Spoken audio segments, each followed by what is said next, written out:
출애굽기 4장 18절부터 26절 말씀까지 보겠습니다.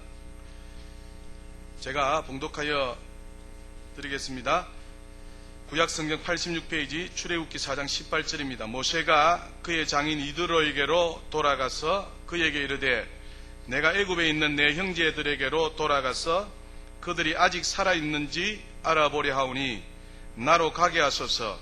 이드로가 모세에게 평안히 가라 하니라. 여호와께서 미디안에서 모세에게 이르시되 애굽으로 돌아가라.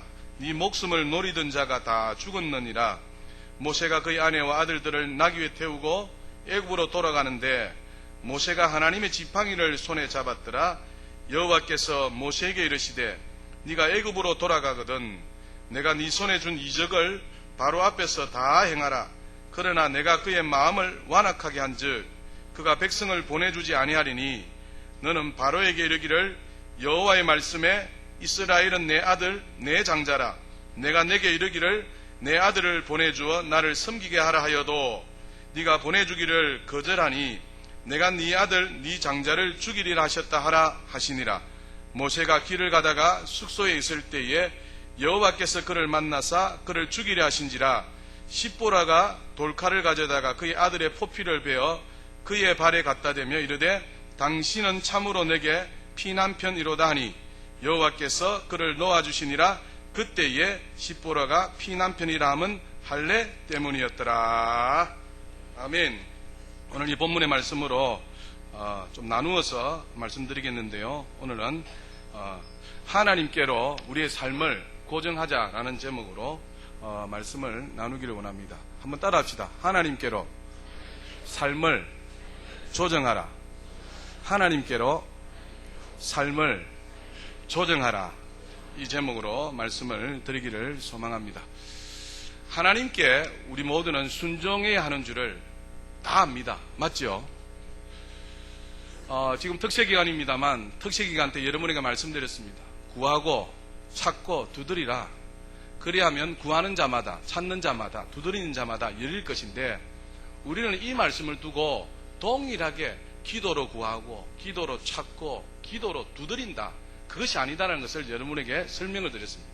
성경은 분명히 말씀하지만 기도하여서 얻는 것도 있고 못 얻는 것도 있는 것을 밝히 말씀합니다. 그래서 이것은 기도의 단계를 이야기하는 것이 아니라 기도로 구하고 기도로 찾고 기도로 두드리는 것이 아니다는 것을 여러분에 말씀드렸으니까 꼭 그 말씀을 기억하여서 우리 인생의 모든 삶 가운데 구하고 하나님이 지시하신 말씀을 찾아서 그 말씀 앞에 순종함으로 응답받는 우리 모두가 다 될 수 있기를 주님의 이름으로 축복합니다. 그런데 이렇게 하나님께 순종해야 하는 것은 우리가 너무나도 잘 압니다. 맞아요? 틀려요? 맞죠? 순종해야 하는 줄은 다 아는데 그런데 이 순종하는 일이 쉽다 어렵다요? 쉬운 일이 아니다는 것입니다. 왜일까요? 이 순종은 말로 하는 것이 아니기 때문에 그렇다는 것입니다. 순종이라는 것은 말이 아니라 순종이라는 것은 뭐다요? 몸으로 행동으로 나타내는 것이기 때문에 그렇다라는 것입니다. 순종하는 것은 말로 입으로 지식적으로만 끝나는 것이 아닙니다. 순종하는 것은 행동으로 몸으로 보여줘야 하는 것이기 때문에 그것이 쉽지 않다라고 말씀하는 것이죠. 그래서 삶의 변화라는 것은 우리가 몸으로 순종할 때에 변화가 일어나는 것이지 내가 변하겠습니다. 내가 말로 행동으로 그렇게 해서 삶의 변화가 일어나지 않더라라는 사실입니다. 할렐루야. 삶의 변화를 원하시면 아멘 합시다. 그러면 삶의 변화를 원한다면 순종해야지. 내가 순종하겠습니다. 난 이렇게 살고 싶습니다. 바람이나 소원이 결단코 우리의 삶의 변화를 일으키지 않더라는 것입니다. 그래서 삶의 변화라는 것은 반드시 순종해야 되는데 그런데 한 가지 기억해야 될 것을 오늘 말씀드리기를 원하는 것입니다. 순종하기 이전에 우리가 반드시 통과되어져야 되고 기억해야 될 것이 무엇인가? 바로 우리의 삶을 하나님께로 조정해야 된다라는 사실입니다. 오늘 그것에 대하여서 말씀을 드리기를 원합니다. 우리가 하나님의 뜻을 알고 행하려면 우리 인생을 하나님의 뜻에 맞도록 조정을 해야 됩니다. 우리가 평상시대로 삶을 살아간다면 우리가 있던 자리에 우리가 하던 대로 살아간다면 결탄코 삶의 변화가 일어날 수 없습니다. 우리가 하나님의 뜻을 알고 행한다면 그때 삶의 변화가 일어날 것이고, 그렇게 할 때 뭡니까? 하나님께서 기뻐하시는 모습으로 나아갈 수 있는 것이죠. 여러분, 노아를 보십시오. 하나님께서 노아에게 무엇을 명령합니까? 방주를 지으라고 명령합니다. 근데 방주를 지으라고 명령하셨는데 노아가 평상시대로 생활하면서 방주를 지을 수 있을까요? 그렇지 않다는 것입니다. 아브라함을 한민족의 아버지로, 조상으로 세우는데 그가 본토 친척 아비 집을 떠나지 아니하고 그가 한민족의 아버지로 세워졌을까요? 아니다는 사실입니다.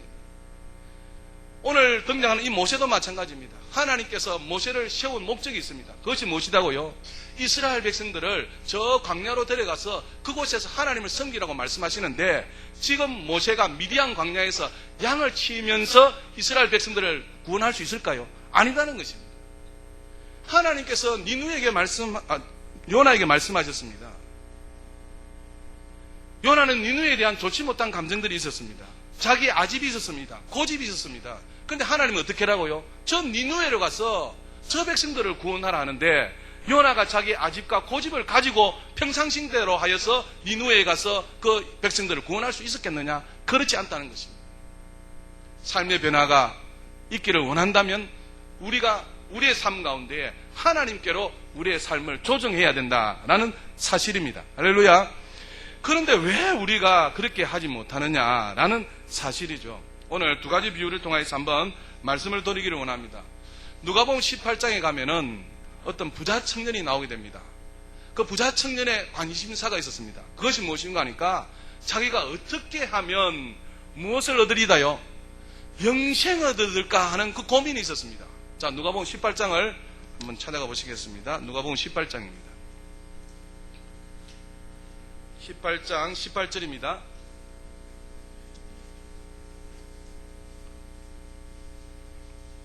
신약성경 126페이지 누가복음 18장 18절 보시면, 어떤 관리가 물어 이르되 선한 선생님이여 내가 무엇을 하여야 영생을 얻으리까? 라고 말씀하고 있습니다. 여기는 관리로 소개되어 있습니다. 다른 성경에는 청년, 부자로 되어 있는데요.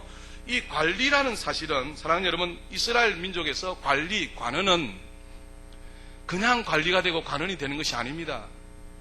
많은 사람들의 본이 되어지고 믿음 면에서도 뛰어나고, 그래서 각 지파에 선생될 만한, 모범 될 만한 뛰어난 사람 각 6명씩 뽑아서 72명이 한 공회를 이루는 것이죠. 그 관리입니다. 그래서 이 관리의 관심사가 무엇이냐? 무엇을 하여야 무엇을 얻는다요? 영생을 얻으리까? 하여서 예수님께 찾아와서 질문합니다. 그래서 예수님께서 이러십니다. 네가 어찌하여 나를 선하다 일컫느냐? 하나님 한 분 외에는 선한 이가 없느니라. 이렇게 말씀하시면서 예수님께서 그 관리에게 말을 합니다. 네가 계명을 다 지켰느냐?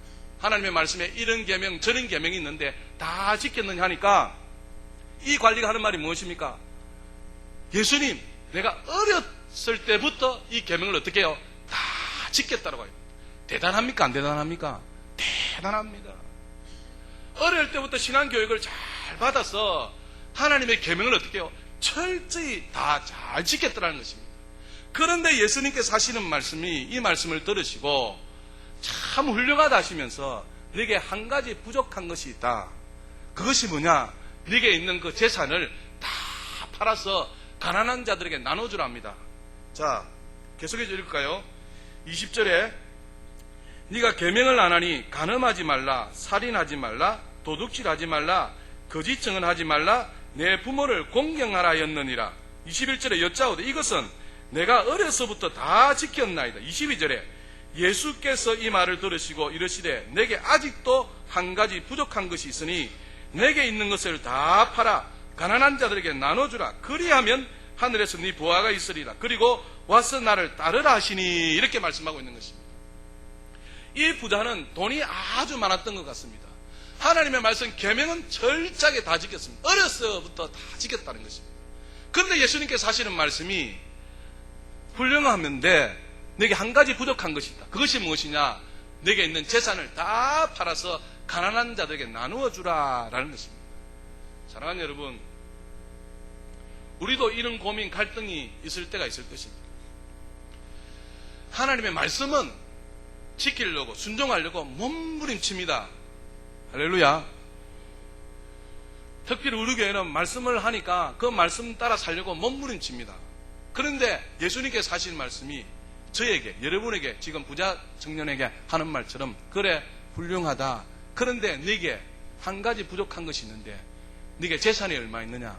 그 재산을 팔아서 가난한 자들에게 나누어 주어라 하면 쉽다 어렵다요? 쉽지 않을 것입니다. 결단코 쉽지 않을 것입니다. 이 부자 청년도 마찬가지였습니다. 계명은 다 지켰어요. 하나님 말씀대로 순종은 다 했어요. 그런데 예수님이 하시는 말씀이 내게 한 가지 부족한 것이 있다. 네 재산을 다 팔아서 가난한 자에게 나누어 주라. 그때 부자 청년이 어떻게 해요? 고민이 된 거예요. 고심이 된 것입니다. 이 부자 청년은, 이 관리는 지금 무엇 때문에 왔다요? 영생의 문제 때문에 왔습니다. 내가 어떻게 하면 영원히 살 것인가? 영생의 문제를 가지고 왔습니다. 이 영생의 문제 앞에 뭡니까? 지금 재산의 문제가 걸린 것입니다. 자, 20절, 23절 보십시오. 그 사람이 뭐므로요? 큰 부자이므로 이 말씀을 듣고 심히 근심하더라. 예수께서 그를 보시고 이르시되 재물이 있는 자는 하나님의 나라에 들어가기가 얼마나 어려운지 낙타가 바늘기로 들어가는 것이 부자가 하나님의 나라에 들어가는 것보다 쉬우니라. 이렇게 말씀하신다는 것입니다. 하나님 말씀대로 살려고, 순종하려고 그렇게 노력은 많이 합니다. 그런데 부자 관리의 고민이 뭡니까? 자기 있는 재산을 다 팔아 가난한 자들에게 나누어주라 하는 그것에, 그 앞에서는 이 부자 청년은 어떻게 했다요? 실패했더라는 것입니다. 실패했더라. 근데 또 한 예가 있습니다. 엘리사 선지자가 있습니다. 엘리사 선지자 앞에 엘리야 선지자가 있지 않습니까? 엘리야 선지자가, 하나님께서 엘리야 선지자에게 엘리사를 기름 부어 종으로 세우랍니다. 그래서 엘리사에게 가서 네가 이제 하나님의 종이 될 것을 부르시게 됩니다. 그 부르실 때에 엘리사가 어떻게 하느냐, 그 반응을 또 한번 찾아봅시다. 열왕기상 19장을 한번 넘겨보십시오. 열왕기상 19장입니다.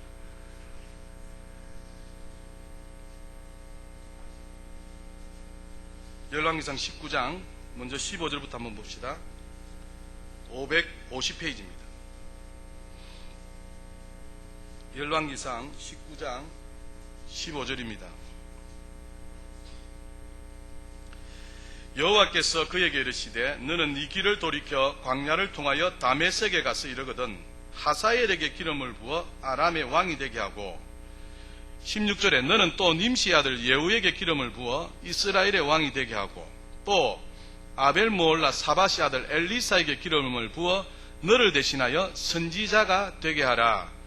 하사엘의 칼을 피하는 자를 예후가 죽일 것이요 예후의 칼을 피하는 자가 엘리사가 죽이리라. 그러나 내가 이스라엘 가운데에 7,000명을 남기니 다 바알에게 무릎을 꿇지 아니하고 다 바알에게 입맞추지 아니한 자니라.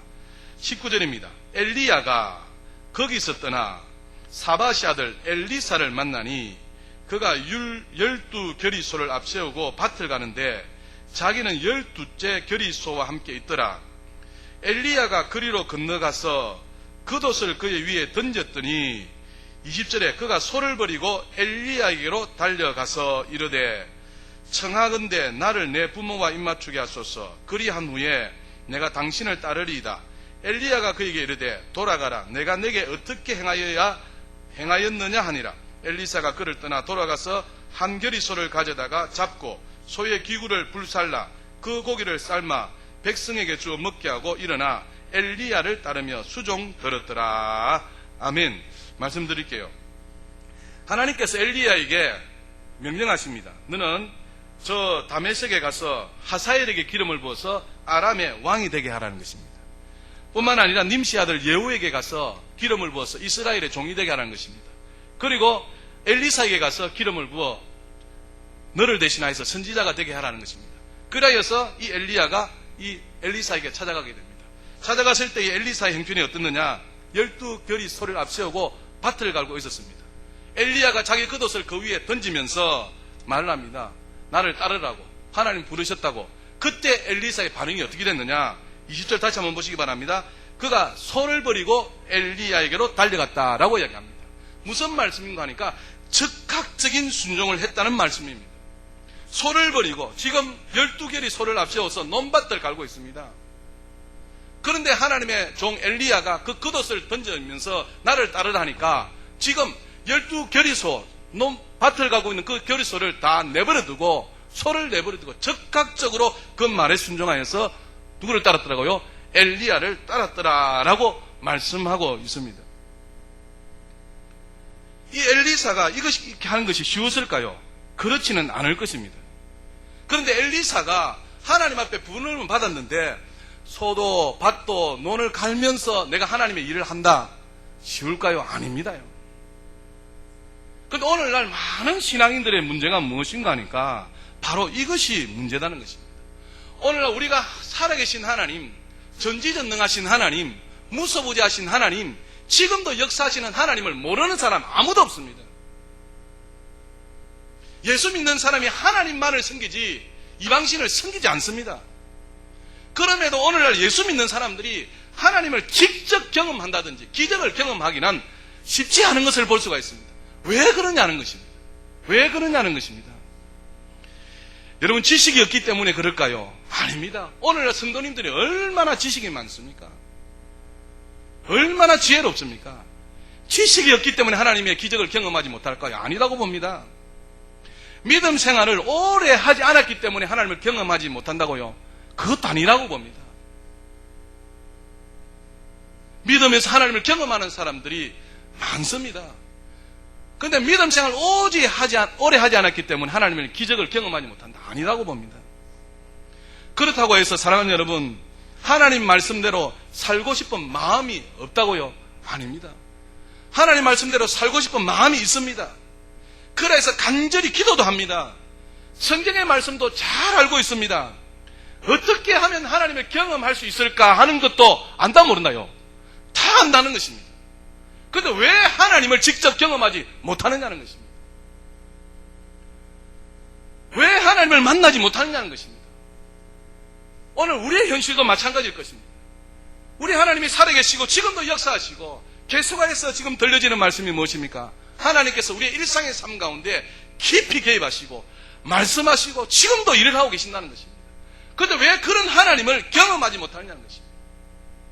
그것은 바로 우리 자신들의 삶을 하나님께로 조정하지 않기 때문에 그렇습니다. 내가 이것도 하고 이것도 한다는 겁니다. 내가 평상시대로 하면서 내가 하나님을 섬기면 되지. 내가 있던 자리에서 하나님 말씀을 듣고 섬기면 되지. 이것도 하고 저것도 한다는 것입니다. 아닙니다, 사랑하는 여러분. 이제쯤 되면요, 여기쯤 오면 이제 우리 모든 성도님들은 하나님께로 나의 삶을 초점을 맞추어서 내 삶을 조정할 수 있는 능력이 되어야 될 줄 믿습니다. 오늘 본문의 모세를 보십시오. 모세가 하나님으로부터 부름을 받습니다. 너가 저 애굽에 가서 이스라엘 백성들을 구출하라는 것입니다. 그래서 광야로 끌고 나와서 거기서 하나님을 섬기게 하라. 자, 출애굽기 3장 12절 한 번 더 봅시다. 출애굽기 3장 12절입니다. 출애굽기 3장 12절. 자, 모세를 향하신 하나님의 부르신 목적입니다. 12절에 하나님이 이르시되 내가 반드시 너와 함께 있으리라. 네가 그 백성을 어디에서요? 애굽에서 인도하여 낸 후에 너희가 이 산에서 하나님을 섬기리니 이것이 내가 너를 보낸 뭐다요? 증거니라. 이렇게 말씀합니다. 모세를 하나님 부르셨습니다. 모세를 부르신 목적이 뭐냐? 네가 애굽에 있는 이스라엘 백성들을 뭡니까? 인도하여 내라는 것입니다. 그래서 이 산에서 하나님을 섬기게 해라. 이것이 내가 너를 보낸 증거다라고 말씀하는 것입니다. 그런데 오늘 출애굽기 4장에 이 모세는 어디에 있다고요? 미디안 광야에 있습니다. 애굽에 있는 이스라엘 백성들을 구출하려면 미디안에서 양을 치다가 또 남은 시간을 가지고 애굽에 가서 구원할 수 있다요? 아닙니다, 사랑하는 여러분. 우리가 하나님께로 삶을 조정해야 됩니다. 그래서 하나님 말씀 앞에 순종해야 됩니다. 그래야 삶의 변화가 일어납니다. 그래야 삶 가운데 하나님을 직접 경험할 수 있다는 것입니다. 그런데 우리는 어떻게 해요? 내 하던 일은 그대로 하고 또 하나님을 섬기면 되지. 내가 있던 자리에서 하나님을 섬기면 되지. 여러분, 모세를 생각해 보십시오. 모세가 다시 애굽으로 돌아간다. 그 애굽에 있는 이스라엘 백성들을 구출해 내야 되는데 미디안에서 양을 치다가 남는 시간을 가지고 애굽에 가서 구원하여 낼 수 있다고요? 아니다는 것입니다. 모세가 미디안에서 양을 치는 것을 정리를 해야 됩니다. 그래서 하나님께서 나를 애굽에 있는 저 백성들을 구출하는 일에 목적을 두었으니까 내가 이제 이 미디안에서 양 치는 일을 뭡니까? 접어야죠. 그래서 다시 어떻게 해요? 애굽에 내려가서 그 애굽에 있는 백성들을 구출해 내야 되는 거 아니겠느냐는 겁니다. 여러분, 모세에게 있어서 애굽은 어떤 곳입니까? 부끄러운 곳입니다. 애굽에 있을 때에 자기 민족, 동족을 위하여서 애굽인을 어떻게 했습니까? 쳐 죽이는 그런 일을 했습니다. 모세에게 있어서 애굽에 다시 돌아간다는 것은 자기에게 부끄러운 곳에 다시 찾아가야 되는 일이 있습니다. 뿐만 아니라 애굽에 가면 자기를 잡아 죽이려는 바로 왕이 있는 곳입니다. 모세에게 애굽은 아픈 추억이 있는 곳입니다. 그런데 하나님께서 불렀습니다. 네가 애굽에 있는 저 백성을 이끌어내라는 것입니다. 그때 모세가 어떻게 했다고요? 미디안의 양치는 일을 정리하고 다시 애굽으로 돌아갔더라. 할렐루야. 4장 18절을 보십시오. 모세가 그의 장인 이드로에게로 돌아가서 그에게 이르되 내가 애굽에 있는 내 형제들에게로 돌아가서 그들이 아직 살아있는지 알아보려 하오니 나로 가게 하소서. 이드로가 모세에게 평안히 가라 하니라. 여호와께서 미디안에서 모세에게 이르시되 애굽으로 어떻게 해요? 돌아가라. 네 목숨을 노리던 자가 다 죽었느니라 말씀하는 것입니다. 모세에게 있어서 애굽은 부끄러운 곳입니다. 모세에게 있어서 애굽은 아픈 추억이 있는 곳입니다. 모세에게 있어서 애굽은 자기를 죽이려 하는 바로 왕이 있는 곳입니다. 그럼에도 하나님의 명령이 저 애굽에 있는 이 백성을 구출하라 하셨기로 이제 미디안을 정리하고 애굽으로 내려가서 하나님의 사명을 감당하려 하는 것입니다. 사랑하는 여러분, 하나님을 만나시기를 원하시면 아멘 합시다. 우리 모든 삶 가운데 사랑하는 여러분, 계속해서 드리는 말씀이 무엇입니까? 믿음의 갈등으로의 자리로 하나님께서는 만다요 몰아넣는다는 것입니다.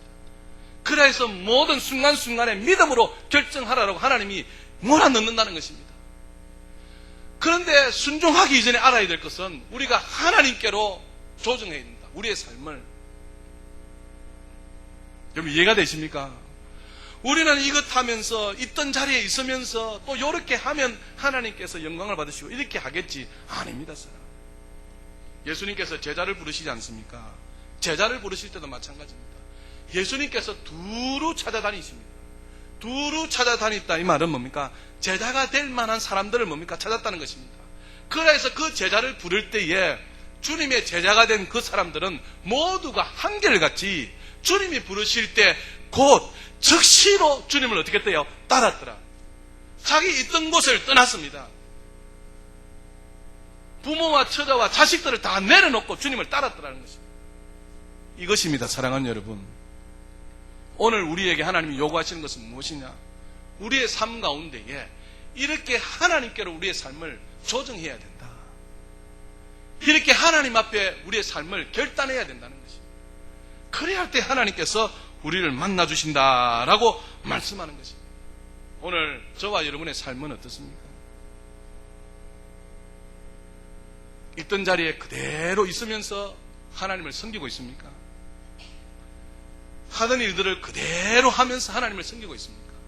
아니면 하나님께로 삶을 조정하여서 내 하던 일들을 청산하고 정리하고 하나님이 기뻐하시는 모습으로 우리의 삶을 그렇게 맞추어 가려 하고 있습니까? 오늘 이 자리에 앉아 계신 모든 분들이 우리 하나님께로 우리의 삶을, 우리 인생을 한번 조정해 가시는 저와 여러분 다 될 수 있기를 주님의 이름으로 축복합니다. 우리 하나님은 지금도 살아계십니다. 우리 하나님은 우리가 죽었다 해서 죽어 계신 하나님이 아니십니다. 우리 하나님은 살아계시다 해서 살아계신 하나님도 아니십니다. 스스로 지존하셔서 지금 우주와 만물을 다스리시고 이 가운데 운행하시고 영으로 역사하시는 하나님이신데 그 하나님 앞에 우리가 믿음으로 결단하고 우리의 삶을 하나님께 조정하여서 조절하여서 하나님을 경험하실 수 있는 저와 여러분 다 될 수 있기를 주님의 이름으로 축복합니다. 6월 22일 날 입당 예배를 앞두고 있습니다. 그리고 임직 감사 예배를 앞두고 있습니다. 가장 교회적인 행사요, 가장 기쁜 날입니다. 지난주도 말씀드렸잖아요. 하나님 믿음의 갈등의 자리를 몰았는데 좀 성무수를 던지라고, 특세 기간인데 좀 성무수를 던지라고. 목사님, 내가 몸이 피곤하고요, 세상 일이 있고요. 그 말은 누구나 다 할 수 있다. 누구나. 그런데 성무수를 던지라. 그래야 하나님이 역사하신다. 제 아픈 과거를 말씀드리겠습니다. 저는 골수염이라는 병을 앓았지 않습니까? 사역에 들어오기 전에 전도사로, 목사로 들어오기 전에 전도사로, 강도사로 있을 때까지 뭡니까? 항생제며 소염 진통제를 계속 먹었습니다. 그 약이 얼마나 독한지 모릅니다. 근데 항생제 여러분 아십니다만 먹으면 그에 또 항체가 생겨서 이제 더 센 것을 먹어야 되지 않습니까? 그런데 한 청년이 제게 찾아옵니다. 목사, 강도사님, 아파서 어떻게 합니까? 근데 제 머리에 때린 것이 무엇입니까? 맞다. 지금 저 친구들에게, 저 청년들에게, 와, 우리 교육자는 아프고 또 필요하면 안 되고 약을 먹어야 되고 이런 것들이 심겨지면 어떻게 했느냐는 겁니다. 근데 제 머리에 때린 것이 무엇입니까? 내가 주를 위해서 충성을 다하고 최선을 다해서 아빠 쓰러질지언정 그래야 해서 약을 먹는 사람이 되어야지, 내가 안 아프기 위하여서, 내가 안 필요하기 위해서, 나를 위해서 약을 먹었으면 되겠느냐 하는 머리를 망치로 때리는 거죠. 꽝 때리는 겁니다. 그래서 와, 맞다. 우리 청년들에게 비춰지는 것이, 우리 교육자는 몸이 아프니까 약을 먹어야 되고 피곤하니까 약을 먹어야 되고, 그래서 뭡니까? 청년들이 뭐 부탁을 못하는 겁니다. 뭐 하면 아프다고, 뭐 하면 피곤하다니까. 야, 이렇게가 교육자가 되겠네. 그리고 수혜기를 가는데 무릎을 꿇지 못했습니다. 당시에는. 하나님, 무릎을 꿇고 기도해야 적어도 주의 종이지 않습니까? 그런데 이 무릎을 꿇지 못하는 겁니다. 무릎을 꿇지 못하고 기도하면 참 어떻게 되겠습니까? 하나님, 그래서 고쳐달라고 기도한 것입니다. 그 이후로 항생제 소염진한테 일절 안 먹습니다. 내가 아파도 주를 위해서, 피곤해도 주를 위해서 최선을 다하다. 하다가 안 되면 그때 어떻게 해요? 약을 먹든지. 주를 위해서 최선을 다해서 하다가 안 되면은 그때 내가 병원에 실리 가든지, 이런 마음으로 약을 끊어버린 겁니다. 사랑하는 여러분, 매 순간순간 우리는 하나님 앞에 결단을 해야 됩니다. 하나님 앞에 성무수를 던져야 돼요. 특세기간 이제 며칠 남았다요? 3일 남았습니다. 3일 한번 성무수를 던져보십시오. 피곤해도 한번 나와보시라니까요. 나오면 어떻게 해요? 또 다른 하나님의 은혜가 기다리고 있다니까. 내 직장 가야 되고, 내 피곤하고, 또 뭐 내일 준비된, 맞아요. 근데 말세 때 나타나는 딱 현상이 뭐랬습니까? 인자가 올 때는 노아의 때와 똑같았습니다. 인자가 올 때는 롯의 때와 똑같았습니다. 사람들이 어떻게 한다요? 먹고, 심고, 사고, 팔고, 집 짓고, 시집 가고, 장가가는 이 일이 말세 때에, 노아 홍수 때에 그대로 있었습니다. 롯의 때에 그대로 있었습니다. 그래서 인자의 임함이 롯의 때와 노아의 때와 똑같은데, 인자가 임할 때 되면 신앙인들이 어떻게 한다요? 늘 먹고, 심고, 사고, 팔고, 집 짓고, 시집 가고, 장가가는 이 일 때문에 하나님을 신앙한다 안 한다요? 안 한다는 것입니다. 오늘 이 자리에 앉아 계신 저와 여러분 모두는 하나님 앞에 작은 것에서부터 결단하여서 믿음을 보여서 하나님을 직접 경험하실 수 있는 저와 여러분 다 될 수 있기를 다시 한번 주님의 이름으로 부탁을 드립니다. 오늘 새벽에도 기도하는데, 맞다. 우리가 다른 사람들이 믿는 만큼 믿으면 다른 사람과 뭐 별반 다르겠느냐. 그래도 여기까지 이사 오신 분들은 틀리지 않습니까? 저는 틀리다고 봐요. 여기 이렇게 이사 와서 여기에 함께 동참하여서 주의 몸된 교회를 세우려고 하는 사람은 그래도 틀리다고 봅니다. 그러면 어떡해요? 뭔가 틀리게, 다르게, 독특하게 자기만의 방법이 있어서 하나님을 기쁘시게 하는 뭐가 있어야 된다는 겁니다. 남들이 섬기는 것처럼, 남들이 믿는 것처럼 그런 남들 수준밖에 안 됩니다. 지금 우리 교회는 믿음의 장군이 필요합니다. 할렐루야. 지금 우리 교회는 믿음의 영웅이 필요합니다. 그렇다면 사랑하는 여러분, 독특하게 나만의 하나님을 특별하게 섬기는 그 무엇으로 성부설을 걸으시기 바랍니다. 우리 하나님이 죽어 계신 하나님이 아니시다는 겁니다. 살아 역사하시는 하나님이십니다. 그 하나님 앞에 우리의 삶을, 우리의 인생을 조정하셔서 주님께로 더 열심히 달려가시는 저와 여러분 다 될 수 있기를 다시 한번 주님의 이름으로 축복합니다. 우리 주께서 그렇게 결심하시고 그렇게 달려가시고 그렇게 헌신하시는 분들을 찾고 계시고 그런 분들을 통하여서 하나님께서 크게 역사해 주실 줄 믿습니다. 그래서 6월 22일 날 교회적인 큰 행사 한번 모험을 하시라니까. 무슨 모험이에요? 회사 월차 내십시오. 회사란다. 가게 문 한번 닫으십시오. 어때요? 조금 손해보네 어때요? 그래서 교회적인 일에 먼저 그의 나라와 그의 의를 위하여서 동참할 때에 하나님께서 기뻐하신다 이 말이에요. 그렇게 거룩한 결단으로 주님을 기쁘시게 해드리고 시험받은 임직자들을 같이 한마음 한뜻 되어져서 축하한다면 우리 교회가 새로운 도약과 새로운 기회 가운데에 하나님께서 크게 역사하여 주실 줄 믿습니다. 나는 부자 청년과 같은 사람입니까? 아니면 엘리사와 같은 사람입니까?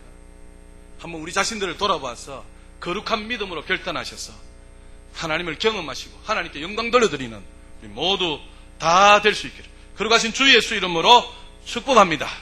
기도하겠습니다. 살아계신 하나님 우리 아버지,